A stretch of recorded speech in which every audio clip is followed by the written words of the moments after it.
La qualité numéro 1 pour être heureux en amour. Bonjour, vous me connaissez, je suis Germain Roncary, psychopraticien et j'accompagne toutes les personnes qui veulent être heureuses en amour, que vous soyez en couple ou que vous soyez une personne seule qui désire rencontrer l'amour. Et justement, pour les personnes seules, j'ai mon programme En route pour l'amour en 4 séances que vous pouvez suivre de chez vous avec des rendez-vous par Skype, WhatsApp ou téléphone si vous ne pouvez pas faire autrement. Donc, toutes les infos sur mon site germainroncary.com. N'hésitez pas à m'écrire, à prendre rendez-vous avec moi. L'amour, vraiment, mérite que l'on se donne une chance d'aimer. Et bien justement, la qualité numéro 1, si je puis dire, bien sûr, quand je dis la qualité numéro 1, tout cela est réducteur, il pourrait en avoir d'autres, mais celle qui me semble très importante, c'est vraiment la conscience de soi.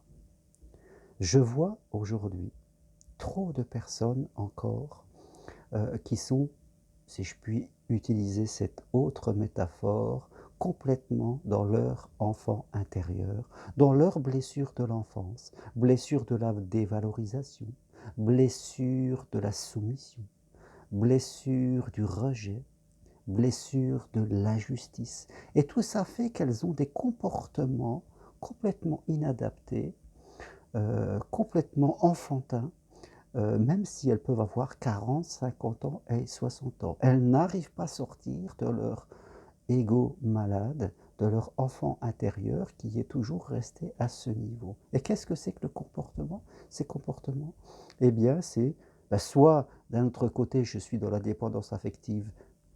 Je suis toujours en train de coller aux autres, j'essaye de toujours tout faire des autres dans l'espoir d'être aimé.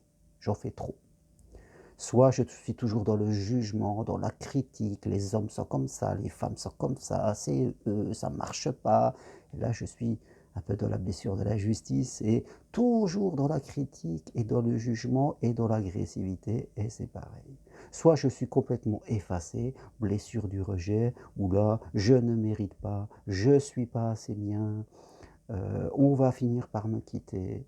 Voilà le genre du discours quand on est dans son ego, dans son mental aussi, dans son enfant intérieur, voilà toutes les métaphores qu'on utilise souvent pour décrire ces comportements émotionnels qui, je dirais, nous emportent dans des attitudes qui ferment complètement. On ne peut pas construire une relation saine quand on est dans cette inconscience de soi, parce que ce qu'on appelle inconscience de soi, c'est être emporté par les émotions.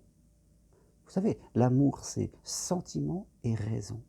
On doit toujours être en amour, mais dans la vie, d'une manière plus générale, observateur de soi-même, de ses réactions, de ce qui se passe à l'intérieur de nous. N'importe qui peut venir appuyer sur un bouton qu'on peut avoir là sans le savoir et réveiller une ancienne blessure qui va provoquer des réactions. Mais on doit garder ce recul par rapport à ça, sinon on va être complètement emporté dans des attitudes bloquantes, auto-sabotantes, soit on va complètement s'effacer, soit on va trop en faire, soit on va être dans l'agressivité, et là oui, on n'est plus dans la conscience de soi. Nous sommes totalement dans l'inconscience, emportés par des comportements automatiques qui ne font que se répéter.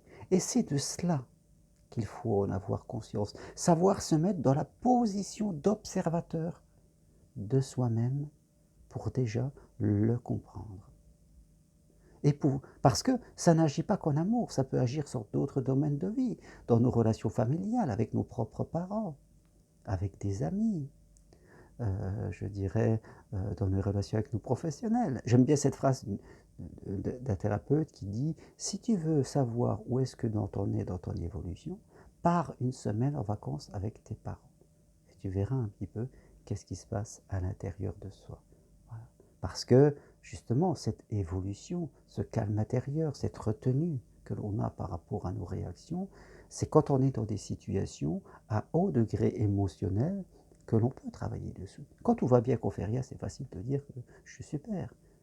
Et justement, dans les relations sentimentales qui sont à haut potentiel émotionnel, et bien souvent, si quelqu'un fait quelque chose, ou si on commence à devenir dépendant de son désir, si on doute de sa capacité à être soi-même aimé, si on cherche à compenser un doute de soi par un excès de présence, et bien là, on perd conscience. On peut vite, des fois, on peut être quelqu'un qui a conscience de soi dans le travail, dans les relations, très bien, et tout à coup, dans la relation amoureuse, patatrac, on perd conscience parce qu'on est dépendant de son désir, parce qu'on doute de soi, et on retombe en enfant intérieur.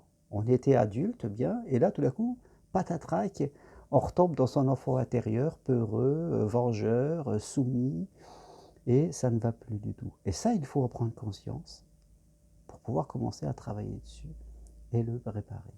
Et voilà une des qualités, je dirais, numéro une. Parce que si moi-même, je ne suis pas consciente de moi, je vais rencontrer des gens qui sont aussi dans cette inconscience. Et bien forcément, toutes nos histoires vont partir en autre boudin, comme on dit. Parce que quelqu'un qui a conscience de soi, qui travaille là-dessus, qui sait adapter ses comportements, forcément, va attirer quelqu'un qui sera un peu comme lui. Parce que c'est très difficile de vivre avec quelqu'un qui n'est pas conscient et qui se laisse complètement emporter par ses émotions.